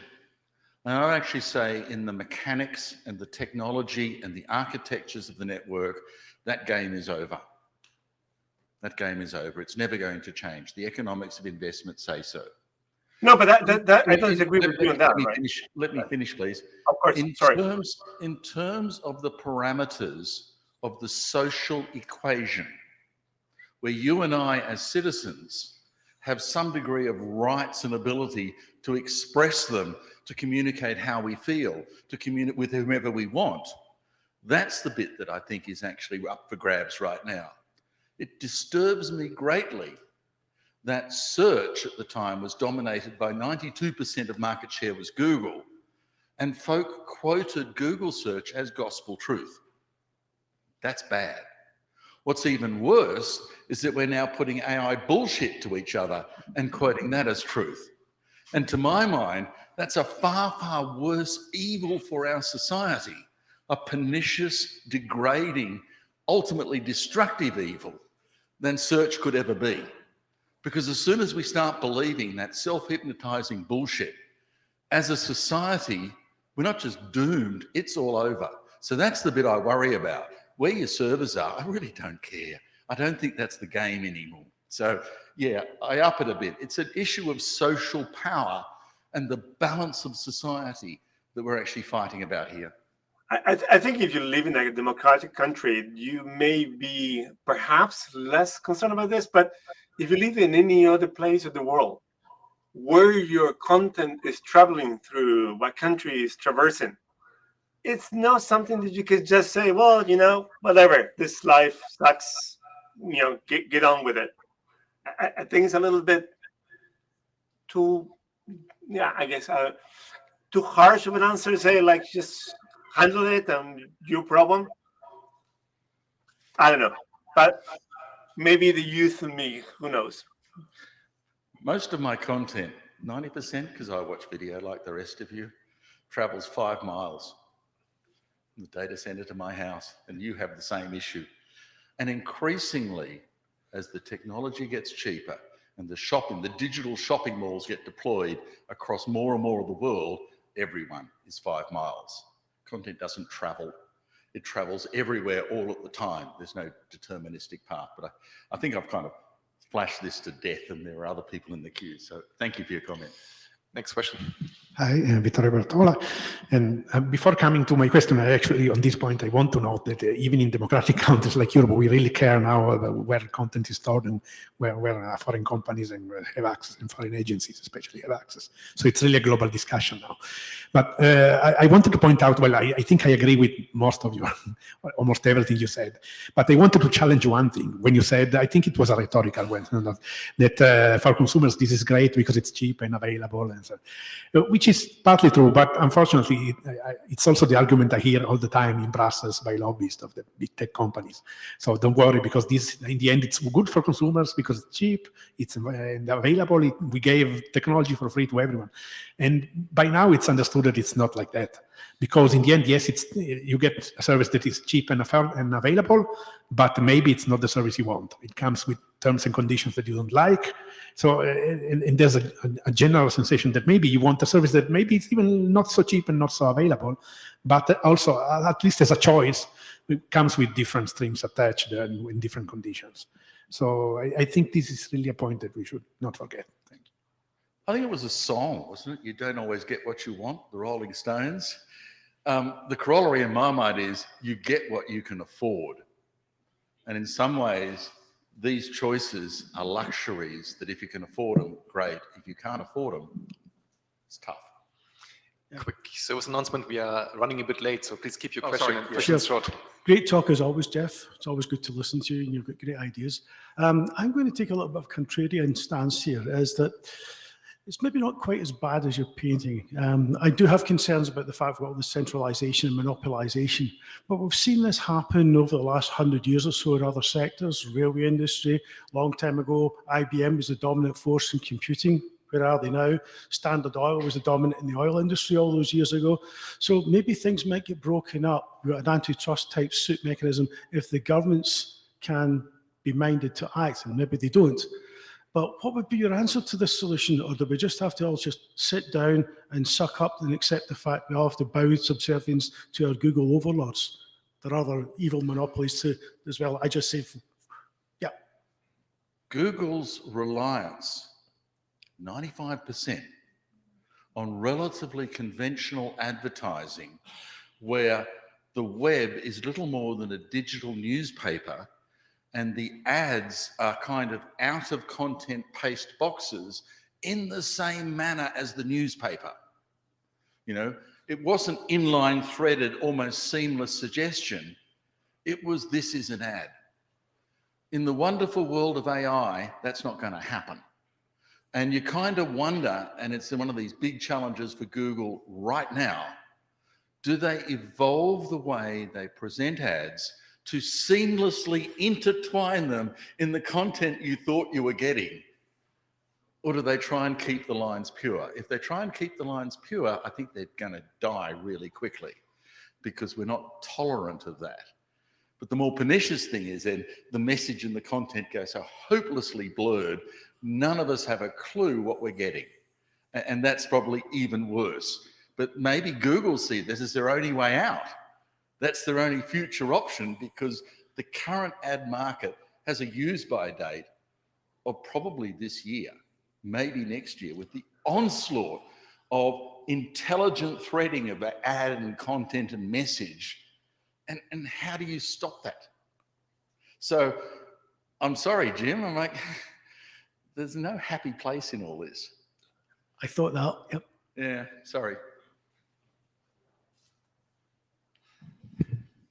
Hi, Jeff. So Arnaud Tadei. So I work at Broadcom. So guess what I'm going to say about whether I agree or disagree with you, just thinking I work at Broadcom. Of course I agree with you, Jeff. I work at Broadcom. So there is a lot you say is really correct. I mean, the company where I am, and it's funny because we do the chips for Google. Just look at that. Yeah. Yeah. So I do sympathize with this. What I wanted to say is we could modulate a little bit things. Google isn't. I mean, the big guys are under pressure. The big threat they have is the antitrust law. Let's see what happens with Chrome and Google, whether the lawsuit will succeed or not to separate Chrome from Google. That will be an interesting one. So it's not because you are right that there are not things at the edge that are trying to perturbate this, but I think the main message is that you cannot fight gravitation. The last thing is simply thank you for putting all of these slides together. You spoke a lot about that, but I see you put skin in the game and put all of your thinking in a slide. That's very good. Thank you very much. You know, you don't have to be very old to completely lose faith in the political process. Let me say 2 words: Brexit and Trump. Anyone who thinks the political process comes out with sane, reasonable positions is on drugs that I want to share. Hello, Jeff. Andrew Campling. In the interest of challenge, I think the biggest flaw in your argument was the comment you made on price and that it's cheap for consumers, because I think your analysis completely missed the price that we're paying, whether that's the consumers, the product bit of the price, or the tax avoidance bit of the price. So if you look at the total price that's being paid, I suspect there's a huge monopoly rent in there. It's just, as an individual consumer, I can't see it in my preferred currency, but I think I'm paying a huge premium for this centralization. But as Jeff, the consumer, I don't see those prices until it's too late. Yes. My decisions are based on the bill, and maybe that's a deceptive decision, but that's the world we live in. In which case I will let Christian Huygman next live in his world. Thank you. Okay, thanks so much, Jeff.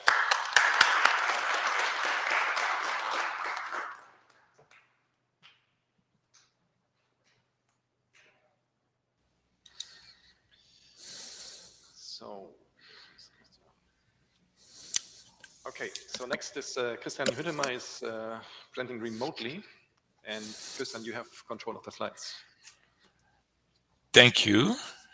And good afternoon, everybody.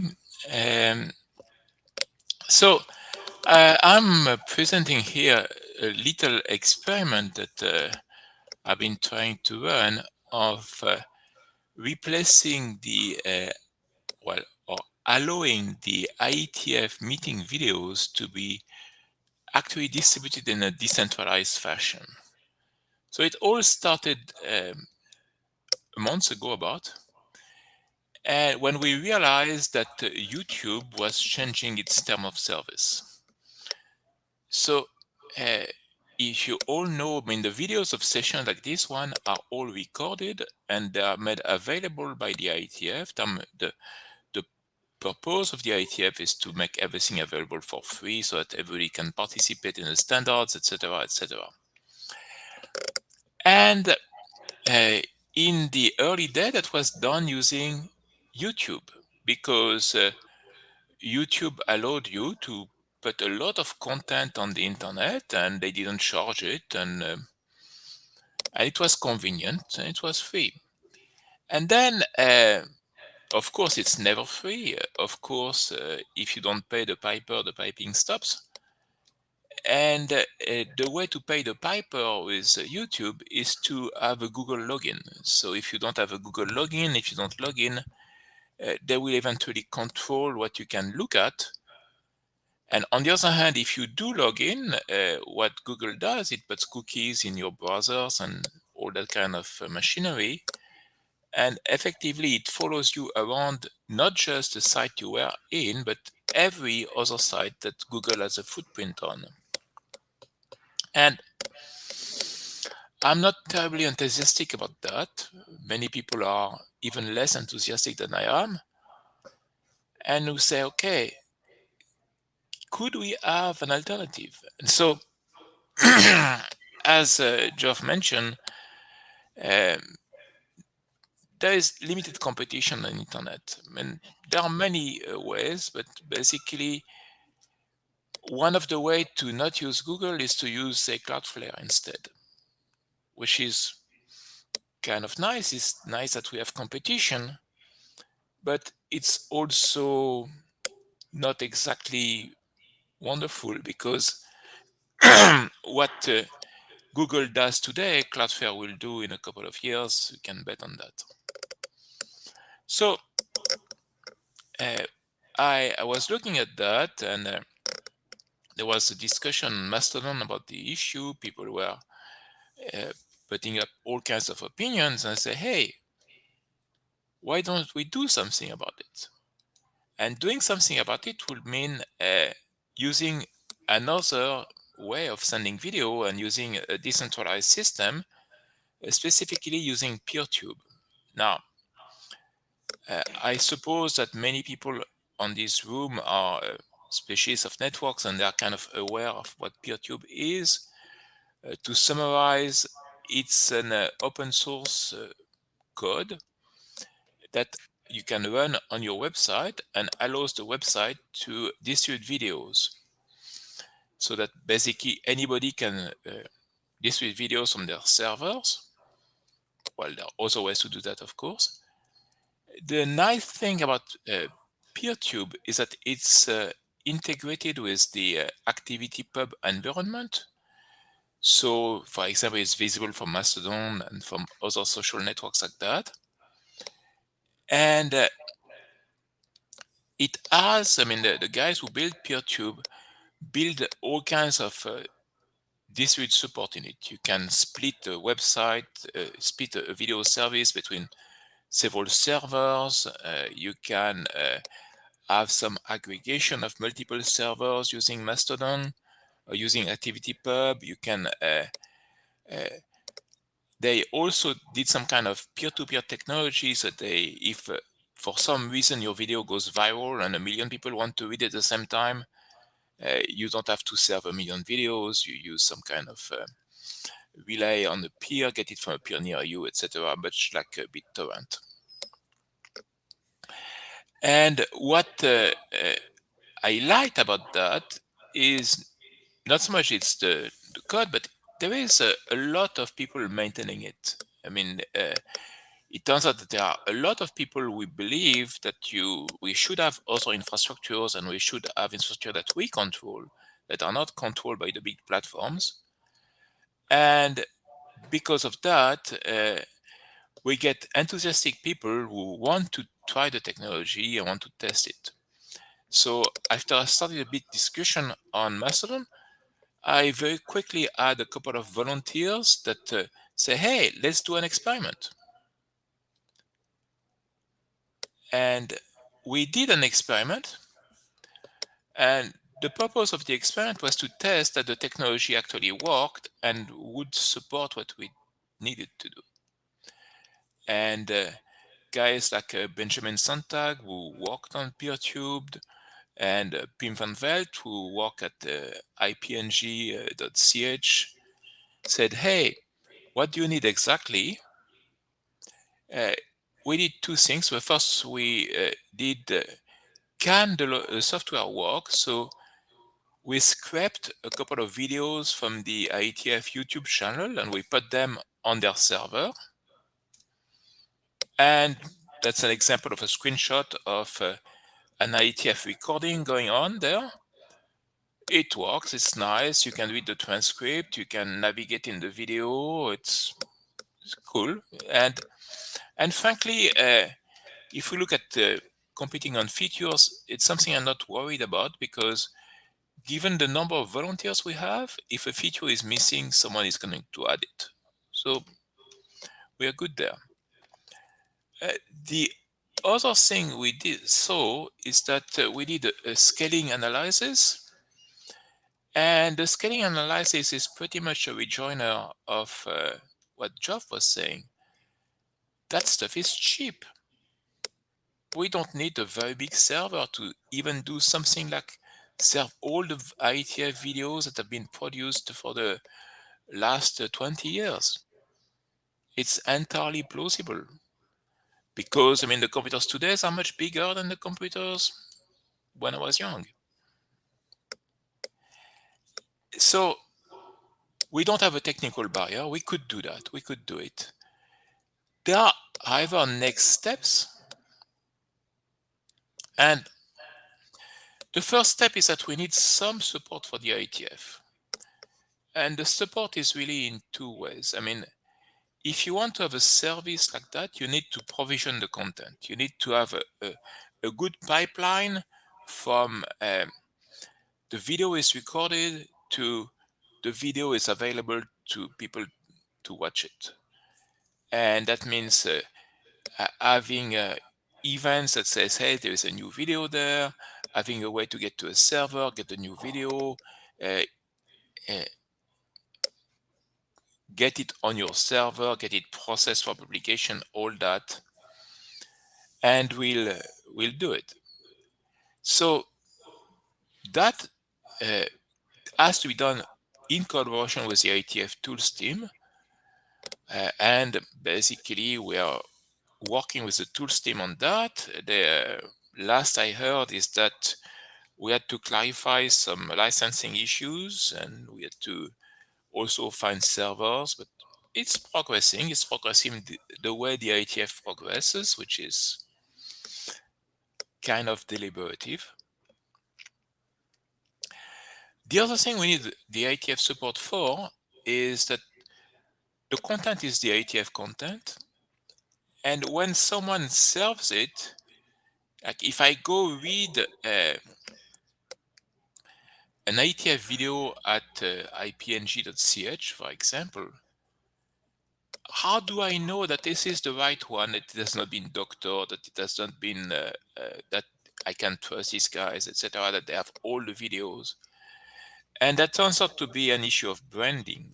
I mean, we have to have a website that is somehow blessed by the IETF, so that people know that it is called IETF something, maybe not under IETF.org, but it has to be tied to the IETF so that the potential users know what we're speaking about. The other thing we need is some kind of stability. I mean, right now we are a bunch of guys who have good ideas, do experiments, run other servers. But if we want to run that as a service, we have to find some kind of support organization. I'm not saying that we have to do something like Cloudflare or like Google, but there has to be something which is endorsed by either an association that we set up, or better by an existing association or an existing university that has a department that says, hey, I'm going to host you, I am going to do that, I'll be the home for it. So we have to find that. We have to, of course, have that organization be the one that does the agreements with the IETF about licensing and brand names and all that. And it has to accept donations, because it is not expensive, but if we have to manage for the work of a couple of guys and buying some bandwidth and buying stuff, it has to have donations. It's from the budget that we need. I didn't know the complete computation, but the donation part doesn't scare me. I mean, I guess I could finance part of that myself. And then we have to work on discoverability, that makes sure that people know that the content is there, find it, can search it efficiently. And the tools team gave us one last requirement, is that it's a bit problematic to get content hosted by Google in China, apparently. So we have to make sure that whatever we do will be available to have it visible in China. So that's where we are. And basically, it's an experiment in taking control of your content and publishing it efficiently and not depending on big servers. And next step for me is basically to progress along all those lines and get it ongoing. And I sure hope that by the next IETF, we should have something going. And with that, I mean, maybe we can have some comments. Maybe Geoff is going to tell me that it will never work. All right. Thanks very much, Christian. Do we have any immediate feedback on this proposal?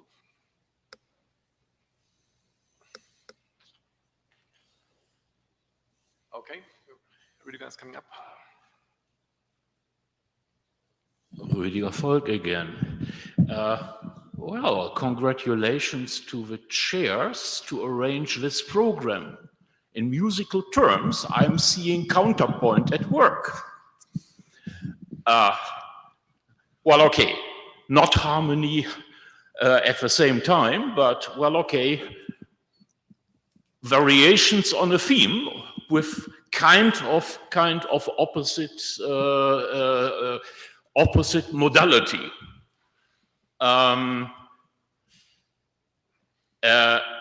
So Geoff's presentation seemed to me to tell that, well, okay, there is the economy of that enables massive distribution, which has been taken advantage of for the purpose of centralization.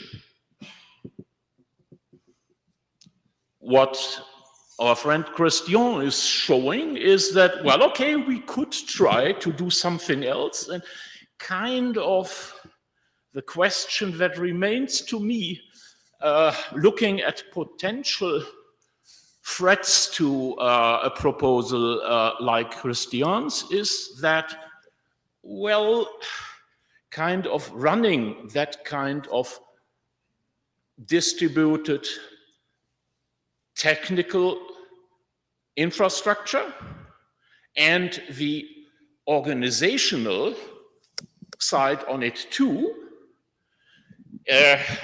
do we have actually to consider a potential threat that Peter Thiel and his guys, or so on, in particular in Christian, you are living in the US now, as I think, could manage to kind of kill such things by using the legal system, by just finding interesting, filing interesting court cases against you, asking for, well, okay, why not 100 billion damages for something that seems to be possible in the US, and certainly, well, okay, needs big pockets by the people who are starting that, and can kill people with less deep pockets.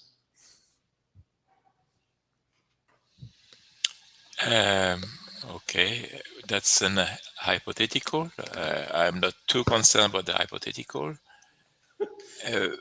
There is nothing in the US laws that prevents you from running a server and publishing content. On the contrary, there is a part of the US Constitution that guarantees the right to do so. So, from a legal point of view, what you are saying, the biggest threat there of small organization is regulation.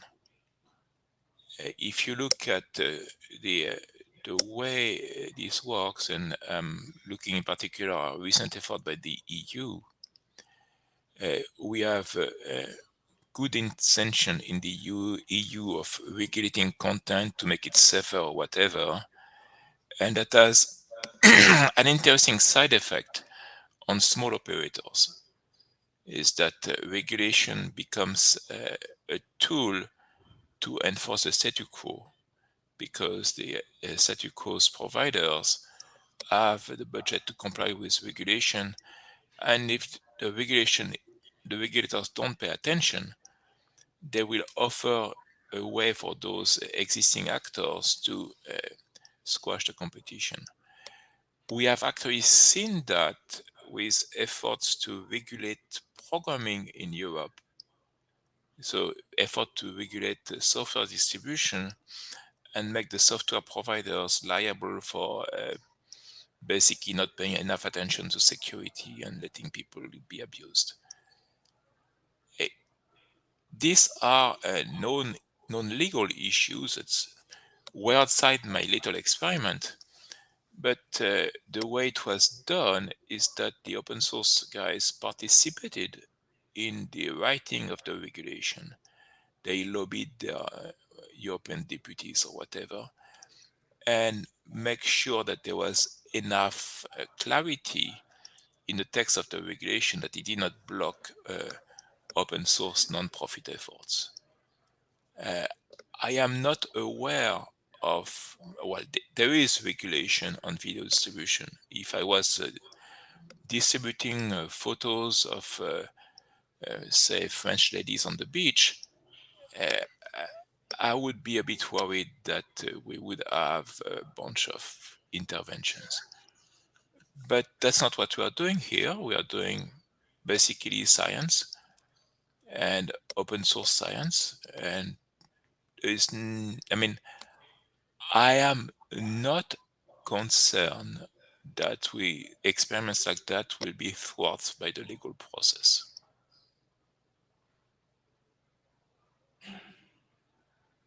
Well, thanks. And well, okay, all of the various legal frameworks have their, and political systems have their own problems, but kind of fraudulent liability cases are unfortunately quite well known. And well, okay, the US place certainly will be a place that will be used. Okay, thanks, Christian. Thank you. Okay, next question, Jeff. Jeff Houston, question? What do you mean question? I was going to react to some of this. No, you're supposed to have a long question that states your opinion, Jeff. That's what people do, don't they? I think you challenged me to say why this wouldn't work. So let me respond with one word, BitTorrent. Part of the issue with BitTorrent was that it got associated with basically IPR theft. And the association was so intense that BitTorrent is now a swear word, you know, in most places. Bizarrely, it was, I think, the most innovative, one of the best pieces of technological engineering for distributed distribution of material, digital material. It's a fantastic architecture, but it's demonized. And then you think about this for a second, and you look about the elements of control in the dissemination of material. And one of the other views of public interest, government, whatever, is making sure that you and I don't go off the rails and do naughty things. In a fully distributed, decentralized system where no one can tell who's doing what, there are no rails, there's no guards, naughty things happen all the time because we're humans and we do this stuff. And part of the issue is that tolerated? So in BitTorrent, the answer was no, it wasn't. And part of it was the IPR industry sort of came down like a ton of bricks.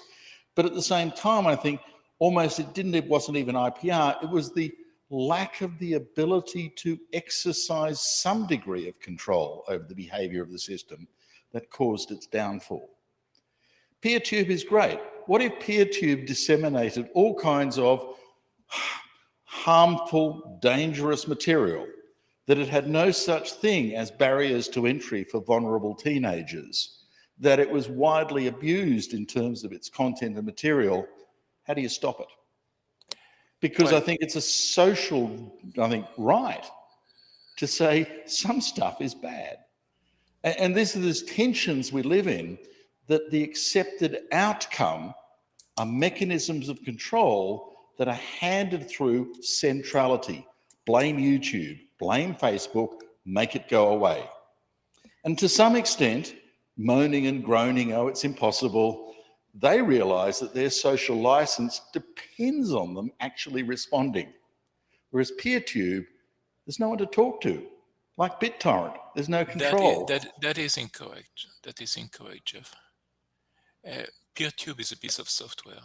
Sorry, you're very quiet in the room here. Okay, PeerTube is a piece of software, and the actual publication is by a well-identified server. So the question of who's putting the content there, it's definitely the server putting the content. There's no ambiguity about that. I did mention BitTorrent technology. It's actually BitTorrent-like technology. The point is that if the server itself is observing that multiple users want the same content, it helps those multiple users get the content between themselves. It's a local. It's pretty much doing your own local cache. I don't think that we have the general issue for this particular experiment. Now, someone could definitely take the PeerTube technology and say start exporting the naughty list of the Louvre's museum or something like that. And yes, if they did that, they might have a couple of complaints, but that's basically the same as if you start your newspaper. You have that, you know you have that, and you know that you are going to do that. That's the same of any website, in fact. Well, good luck. Thank you. Okay, sorry, we ran out of time. We can make it very, very short. Yes. Hi. So, hi, Christian. Bonjour, Christian. Yeah. So it's a bit of a romantic idea, but I think it's good that you try it. I understand where you are, and I have no issue with what you are trying to do. Especially on your last explanation about let's distinguish. We are talking about a software. The point you make, however, about the regulation can help us, sadly, and the EU regulation can help us, sadly, no. If you look at the EU regulation like DORA, the big regulation for financial entities, in fact, it's going to favor more centralization. They even have a clause on concentration, but the reality is that a regulation like DORA for financial entities, which is the Digital Operational Resiliency Act, is going to clearly favor the big guys. The smaller players actually will have a big problem, and I believe that this will be the end of best of breed approach from a number of reasons. It's not better for CRA. The Cyber Resiliency Act is going to have an enormous impact on the economics there, and I don't see how startups and so on are going to make it. And in fact, the real challenge this is causing is asking the question about, we have too many regulations in Europe, they are not joined up. Just think about breach notification and other things. That's just not working. And so, unfortunately, maybe too much regulation means killing regulation. So I believe the real threat to the big players is more antitrust laws. That's a real material problem that they're going to have. Should YouTube be detached, for example, like Chrome should be detached? I think that is a much, much bigger problem for the CEOs of the hyperscalers and the big centralization companies than regulation itself. That's it. Thank you.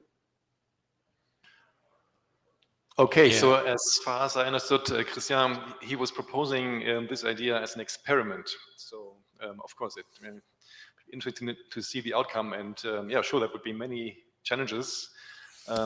Let's see what we can do about this. So we'd like to apologize to Diogo, so we cannot have his presentation today. Hope we can have him next time. Thank you all very much. This was a fantastic meeting. Thanks to all presenters and everybody who engaged in the discussion and everybody who came to the meeting today. Thanks, and see you soon. Thank you.